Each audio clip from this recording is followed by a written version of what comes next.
I think that I would like to shut up now, and I would like to hear the impressions that, I guess, Ilina, maybe if you went first, and then Lisa, and to talk about some of your thoughts on the event, and more generally, based on what you've seen here and what you've done since. Well, one of the things I tell my sons is it's our duty, what we give back is commensurate to what we take for granted.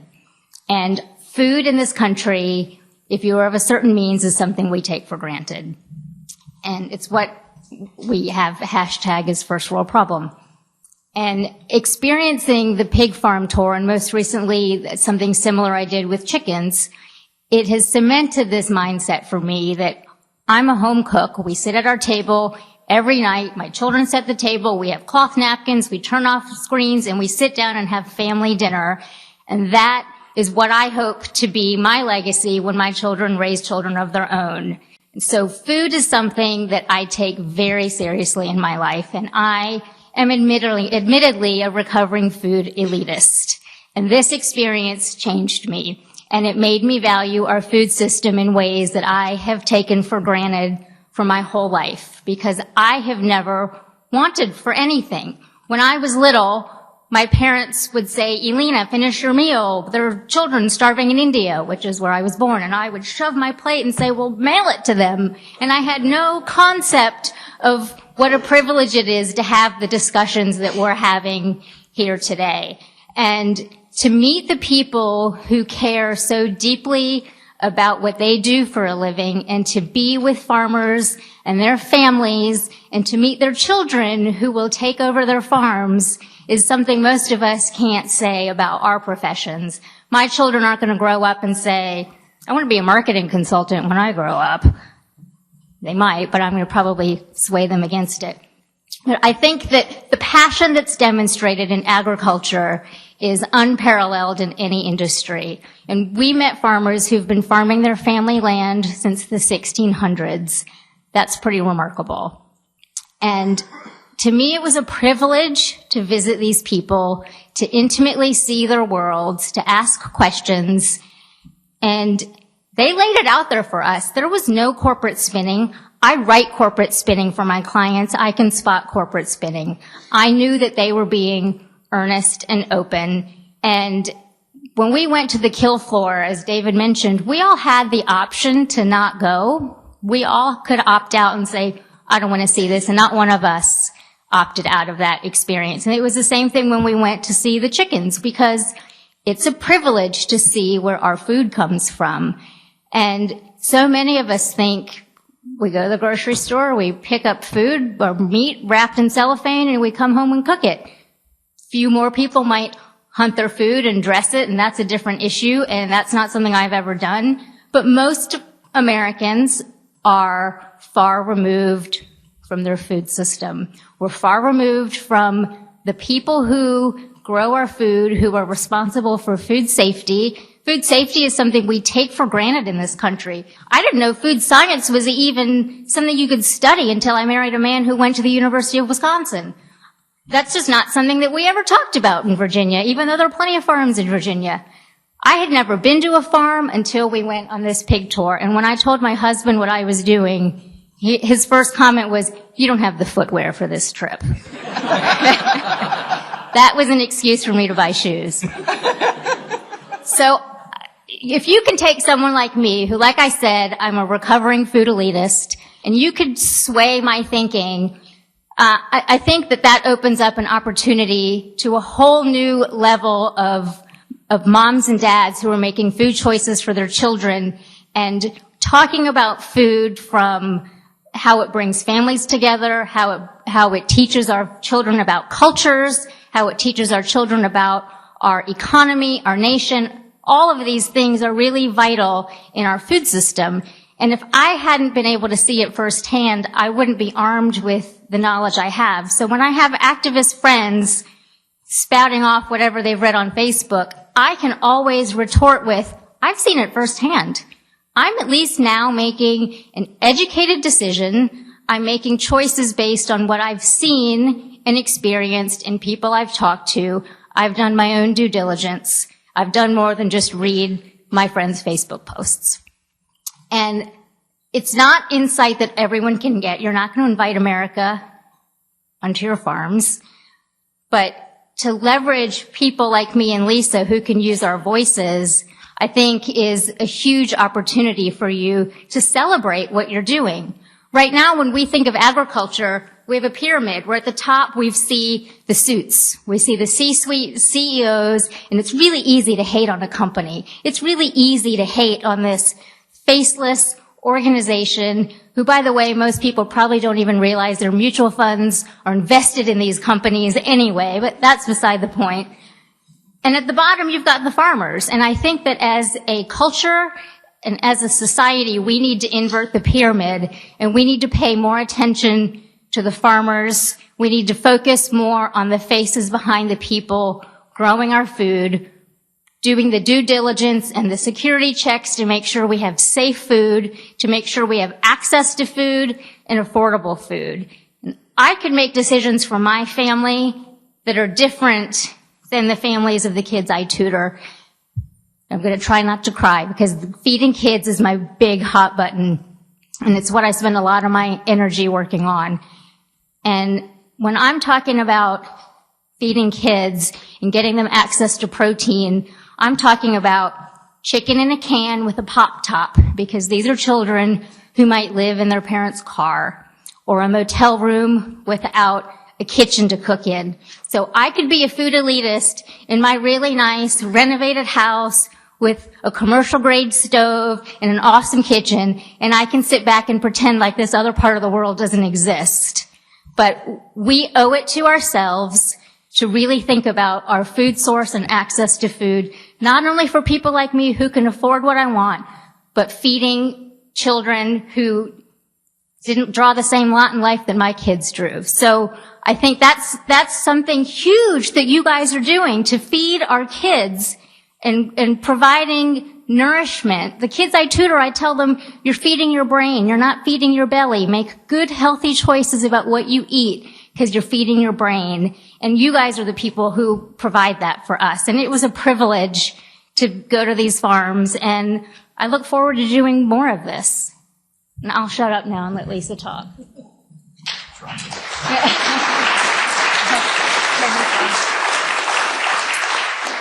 I think we can pretty much open the questions after that. For me, I am not that far removed from the family farm. My great-grandfather was a farmer. My great-uncle moved to the family farm that's 500 acres, and sadly we have fallen out of it until recently, where I have two cousins who've taken back up the family farm, and we total have put 20 chicken houses for them to farm on. So for me, as someone who is looking at the fishbowl, and all of you are in the fishbowl, I was also a skeptic and an elitist before I went on this trip. And what this trip did was it opened the eyes, and it really got me back to looking at where I came from, from where my family came from, where my family still is.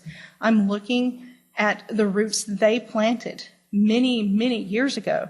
And it changed my habits. When I say it changed my habits, it changed my purchasing habits. I've changed purchasing habits just word of mouth and not by what I'm writing, but I've changed purchasing habits of family members, of friends. I have people that you don't see emailing me, or who are picking up the phone and calling me, and they're in the grocery store and they're like, this chicken is huge, or this piece of pork is huge. Is it okay to buy it? I'm like, yes, it's okay. It is safe. It is great. And we learned that because you opened your doors. The National Pork Council and the Ag Alliance, they opened the doors, and the Prestige family took us in, and they made us part of their family. And they let us see everything from the ground up so that we could learn and that we could set aside our own personal biases. And that was a big thing for us. We had to set aside any personal bias that we had about your industry, because we've watched the movies, we've read the books. We, in our online lives every day, we see the activists. We follow what they're doing. We see news rolling across our Facebook feeds. And we see bad information. We see bad science. I live in Charlotte, North Carolina, home of the Food Babe. Believe me, it is out there in my backyard every day, and that is all people talk about, is this woman. And this tour has given me the opportunity to open up and tell the stories of you. And really, we're still looking at the fishbowl. And you're still in the fishbowl. But guess what? We're nurturing what's inside the fishbowl. Even months later, from last September, we're nurturing your fishbowl. We're feeding you, and we're doing that because we're still talking about you. We're still giving a positive message to the people that we meet, the people that we talk to each other, and we're sharing all of that with everyone. And I think that for me, the transparency is we're still looking in your fishbowl, but we're also vested in your fishbowl now. I think Someone should tweet that. We're vested in your fishbowl. we're vested in your fishbowl. That's all I have. There's nothing else to say. My next garage band is going to be named Vested in Your Fishbowl. That's right. Okay, so I'm a little verklempt, but I think I want to open this up to questions. I've pontificated enough about this. I think that this is the way that we do it. I think that there's things we could have done better. I think we worked really hard to make sure that the group that we brought looked like what American consumers look like. I think there are issues that are still important that we haven't addressed, and I think there are ways we could do it better, and I'd love to talk more about that. But right now, I think it's important that we hear from you, and just as you were transparent to us, I think we should be transparent to you and answer any questions that you might have. So let's just open it up. Does anybody have a question or a comment about what we did, how we did it, or more importantly, their impressions and what they think and what they do now? Or should we just drop the mic and go? There's a question over here, and there's a question. Greg's got a question. Go ahead, Greg. Outstanding overview. Thank you very much for your insight. Your experiences, did it change the way that you dialogue now and discuss food or the industry with your children? And are you thinking possibly about opening up the visit experience to them as well? Because there's a considerable gap, as we all know, that is just getting wider. Ilina, why don't you start? Well, for the last several years, my sons are 9 and 11, and the last several years we have created something we called a summer adventure list, where we go on day trips and adventures in and around our town. And one of the things I would love to be able to do with them is show them a farm. And I've recently I went to pig farms, chicken farms, and cotton farms recently, and every time I'm in those places, I think, I really want my kids to see this. We don't learn about these things in school anymore. Most people don't even talk about food the way I talk about food. I have a revolving door of children at my house, and the back door is to the kitchen, and every day after school I'm in my apron cooking, and one of the neighbor boys said, "Mrs. Ewen, all you ever do is cook." So, well, you are here at dinner time, so that would make sense. So I think that there is a disconnect, and I would love to have some kind of a program where parents and kids get to do this together. I think that would be brilliant. It's a huge missed opportunity, not only economically, because they're our future consumers, but they're also our future advocates. My son is actually going this weekend to visit my cousin's chicken houses, even though the customary waiting period after the chicken tour would have been 3 days. I was too busy for us to go before I left to come here. And so we're going to take him and dress him out and do the whole tour so that he can see this is where this is where it starts after the breeder farm. And he's 14. He's a freshman in high school. So for him, I've been able to be a little bit more detailed, selective breeding, different things like that. But this is also the same 14-year-old who, when he was in the 8th grade, wrote a persuasive essay as to why we should support the GMO industry. So that was his topic that he picked. So for me, I think our dialogue has worked, and taking him to different places. We drive off the interstate. And so when we drive off the interstate, I hate the interstate. We go through small communities. And so pointing out in eastern North Carolina hog farms, pointing out tobacco farms where you've seen the sizes decreasing, and we've always kept him aware. This is where your food comes from, and this is how you do it. And we also take him to the farms pick strawberries or blueberries or what have you. We have another question right over here. What was your biggest fear walking into the tour, and did you talk about that experience, or would you share that with us today? Ilina emailed all of us, and she said, you know what? I need your bra and underwear sizes, because we found out that we needed to go in and buy a shower. And so when you're there and you're taking a group of women in and you have to shower in and out at a breeder facility, I think that was probably our biggest fear. Was the shower, and that's all in all honesty. I think that was our biggest fear. And even now, I'm horrified after learning that when you go to Brazil and you go to chicken houses, somebody watches you shower. And they make sure you're doing it in the correct order. So I don't think I could do that. As long as they're without a camera, I don't care. For me, I didn't want to come across as being trite or patronizing because, like I said, I hadn't spent any time on farms. It was quite novel to me. So and it's not like I'm a city girl. I grew up in Charlottesville, Virginia. It's not, the booming metropolis. But I didn't want to come in like, look at the novelty of how these farm people live. And I didn't want to seem that way, but I was quite smitten by what I saw. And I mean that in a really earnest way, that it made me really proud of my husband's side of the family that does come from farming, even though they don't do it anymore. And it made me open my eyes. But my biggest fear was that I was going to come across as being patronizing about the experience. And I hope that I haven't come across that way. I would be remiss if I didn't mention, speaking of fear, the folks on the industry side had a lot of fears associated with this, and I feel obligated to give a shout out to Dallas Hockman, who really worked hard to convince his members to open their doors to this level of transparency. I know that that's not an easy thing to do, and I know he worked really hard to do that, and so fear was sort of on both sides. We didn't really know what was going on, and this is a big risk for a lot of people. But, I just learned this yesterday. Dallas was the guy who really stepped in and said, you need to work with the Alliance and you really need to do this because this is going to change the way we talk about food. So thank you to Dallas, wherever you are. Yeah, and I think the fear of patronizing still rings true to all of us, even while we've been here at this event with what we share. Ilina and I have talked about things that we would like to share, but we don't want to hurt an industry or the people who rely on an industry to and hurt their way of life and hurt their lifestyle. And we don't want them to think that we're just coming in here and we're flitting around and we're leaving, because it's something that we are now vested in. I've toured with big GMOs since then. I've done pig. I've done chicken. And, we're looking for our next trip. And it's something I'm still talking about. I'm still sharing. I'm still writing about it. Even my local NPR, which is about as liberal as you get, has asked me to write for them 2 pieces about pork and chicken.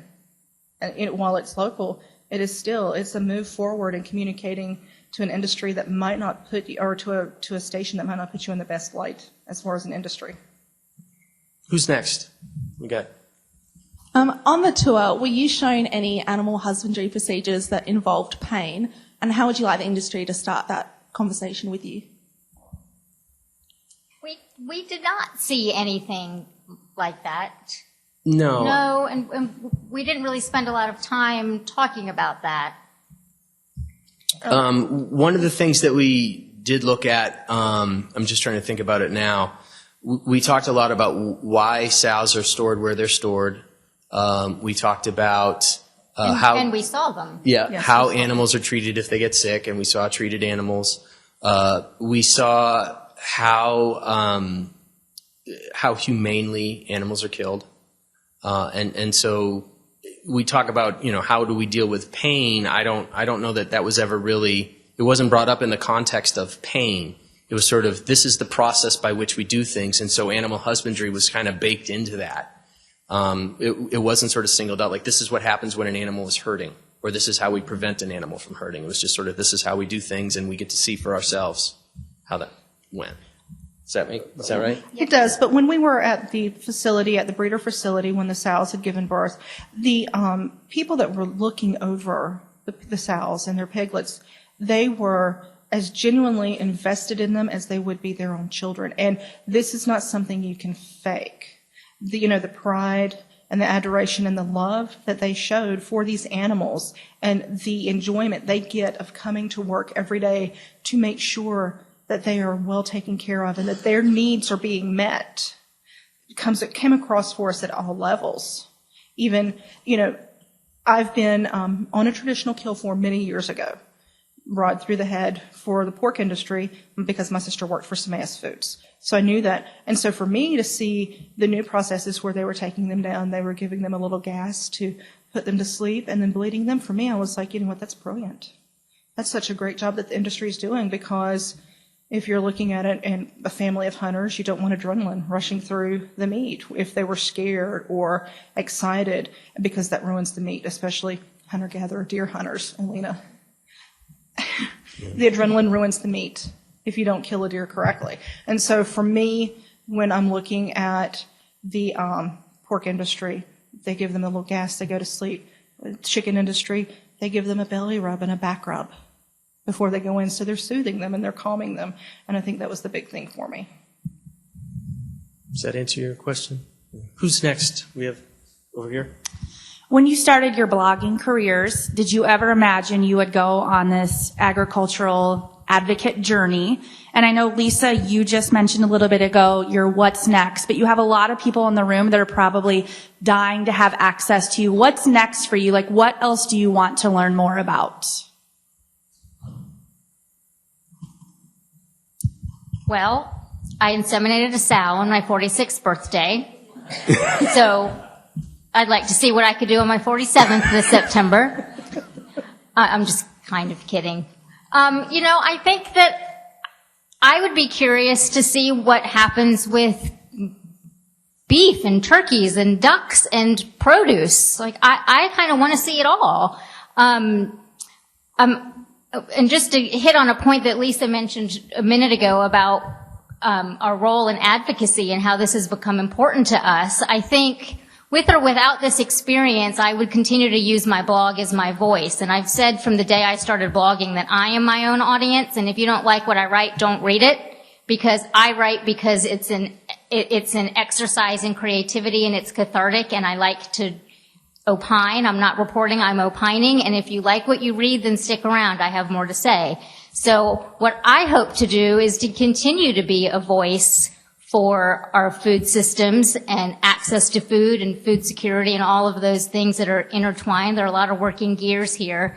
I think that there's a lot of opportunity to also share more voices. So I love to open up my blog and have guest posts and guest voices from other people who work in the industry, with Day in the Life of kind of series or something like that. Yeah. For me, I'm a lifestyle blogger, and it's a transition. I've been in this business since 2002. So for me, it's been a very large transition. And so now I'm going from lifestyle, and so it'll be a section of lifestyle to where it's actually going to be more travel, food, and culture. So because I want to be able to incorporate stories. At the end of the day, I want to be able to tell the stories, and I want the stories to be genuine, because the beauty is I get to opine. It is my opinion, but I get to tell your stories. I get to tell them truthfully, and I get to share them with the world. And for me, that's what's important. Mm-hmm. And just to jump on, and I won't take too much time, just as your industries are evolving, blogging and social media is constantly evolving. And so the writers that you see up here, you may see on Huffington Post, you may see in National Geographic sometime, you may see, in a Washington Post on Slate. And so I follow people. I don't necessarily follow, although I read Dirt and Noise and I read A Daily Pinch, and I follow the names because they'll show up in different places. And so when you say what's next, you may read a story about duck, in the Charlotte Observer. And so that's sort of, when you talk about what's next, that's the business model of writing now. So I think the future is you'll see them in different places. And if I could just add to what the power of words and a voice can do for you, is I'll give you an example of something that I wrote a while ago about what was happening locally with my school board. Yeah. And I wrote a piece on my blog about a particular issue, and I went to the school board meeting to talk about it. And when I got to the school board meeting, people were handing out printed copies of my blog post, and everyone on the school board was reading it. And I didn't even know this. And it was about funding they had taken away from something in our school system. And everyone was like, oh, you're the person who read that. Well, you can have my number in line to speak first. And so that didn't start with me standing in front of a room. Those were people who read my words and saw that it was salient to what was discussed at the board meeting that night. And funding was restored to what we all went to speak out against. So our words translate to actions. They translate to actions in terms of advocacy, in terms of purchase habits, in terms of amplifying our voices and our influence. So it isn't just like a one-off. I think actions definitely come from what we say. And we have blogger friends who are in Disney World and Turkey right now. So it says something that we're here with you. And my family is about to go on a 5-week international trip in 3 days, and I'm here with you because this is something that's important to me. Who's next? Yes. Hi, ladies. Thanks for being here today. Well, I am from the beef state, Nebraska, so I would love to host both of you to tour some beef facilities in Nebraska if that's of interest. I'll send you a Twitter message. My real question is, how have your readers and followers taken your messages and stories that you've sent out? Was it surprisingly well received? Did you get some kickback? What did your readers and followers think of your experiences? I've not lost any subscribers. I keep a pretty good firm handle on that. So that's been a positive for me. I've added a few since then. But for me, it's been positive. But where I'm getting the questions, most people don't leave comments on blogs. And one of the reasons I use a tool, called Discuss, and it's installed on my blog, and that's so that you have to be a registered user to comment. And so it gives me a lot of control. I still leave all comments unless you swear at me. Those come off. But I leave all of those to keep a good handle on everything, and so that people can see that I'm being transparent with what I'm doing, and that I'm just not showing them, oh, I love you. But for me, it's been questions offline, but it's the online people asking them. It's the messages that you're not seeing. It's direct messages on Twitter. It's private messages on Facebook. It's invitation to food groups on Facebook. It is ladies who are writing for Savior, who are writing for Bon Appetit, who are writing for all of the big food magazines, who they say, you went on this, what do you think about the industry? The industry's great. I think you should be paying more attention to protein and not gluten-free. And they want to know. And I'm in a secret Facebook group. There's 4,000 food writers in it. And I got added to this group. And these are the creme de la creme, and they are talking about the industry. And so it's good to be in there and get their perspective and see what they're saying and get their feedback to use it on my own and to give them feedback as well when I see anything where they might have a negative about the industry. My experience hasn't been as positive. I get a lot of flack for being a sellout, and granted, I write a lot about different controversial issues, so I'm used to hate mail, and I don't really care. I got hate mail about a post I wrote about grilled cheese sandwiches. I mean, if you're going to complain about grilled cheese sandwiches, you've got problems. So it doesn't really bother me. And like Lisa, I do get a lot of private messages, but mostly I've been able to turn what's negative into something. I've either been able to diffuse it or turn it positive. And I go back to what I said earlier, that I can say I've seen it with my own eyes. So I'm making decisions and choices based on what I have experienced. And that usually shuts people up. And my husband's happy about it because now I can spend less money on cuts of meat and choices than I was doing 10 months ago. And I know that it's the same quality and taste. Who's next? Tom.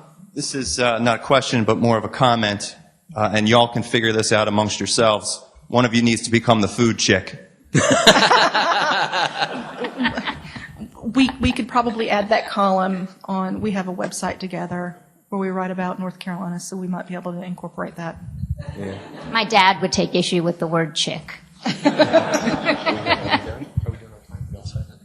Okay, well, with that, I think do we have one more? Can we do one more? Is that all right? One more question? Yes, please, and thank you. David, I think at the beginning of your talk, you spoke about the bloggers that you selected were screened. Can you just, and that might have not have been the word you used, but can you tell me the criteria you used for the 12 people that were chosen? Sure. If I use the word screened, that's only partially accurate. I wanted to get people who hadn't espoused a strong point of view either way on the industry. So that was really the basic entry-level threshold question was, are they neutral on this? But then we sort of looked at different factors. What did each blogger bring to the table? How did have the bloggers interacted with each other before? We used a lot of science, of communication, to sort of say, how are we going to develop a group dynamic where they can bond with each other and be emotionally invested in the event? Where it's not just a blogger tour, as great as they are, and you get the post that say, hey, I went to a farm and it was great, and then they move on to the next post. How can we create a small community? And so does everybody bring something unique to that community? Do they have common threads, and do they have unique qualities? And so it was a very highly customized, and we worked closely with Ilina. I'm sorry, what were you saying? And diversity. And diverse, absolutely.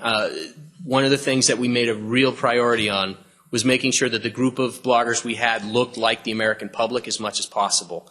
I look in this room, and I see a very white room. And I don't think there's anything particularly wrong with that, but that's not what your customers look like. And when we went on the farm, we saw a lot of white executives and a lot of people of color on the kill floor. And that's an issue that you're going to have to address. It's a topic for another day. And every blogger mentioned that. Yeah, every single one. It's a topic for another day, but those were the criteria we said. What do the American public, the consumers, look like? Do these people bring things to the table? And another threshold was, we didn't want people who had an audience of 3. We wanted people who had a substantial audience. So that was it. Thank you. I think I told you this was going to be one of the best presentations you saw all day, and I'd say I was pretty well vindicated in that, wasn't I? Also, Ilina, it occurs to me that my response to somebody sending me hate mail on grilled cheese would have probably been like, if you've got time to write hate mail on grilled cheese, get off my planet. It's like, that's just wrong on so many levels. How can you hate on grilled cheese? I don't understand what's happening on this planet today. So it's been a pretty great day, and I love that we closed this first day of the summit with this idea of radical transparency, or I really like how David framed it, that we need to move from transparency being radical to being kind of commonplace, yeah? And we started the day when I kind of opened this morning with this concept of there being too many black boxes in our industry, and how do we open those black boxes? That's a perfect example. I know Tom and folks at the National Chicken Council have done some similar work with members of the media. I know other industry organizations and stakeholders here in this room are contemplating or have dipped your toe in the pool. I just really think this is a tremendous example of what transparency can really mean in the final analysis if you do it well and understand that we don't have anything to hide. We just have to kind of get past that mindset that somebody's going to take something we do in the normal course of business and use it against us. That's a challenge.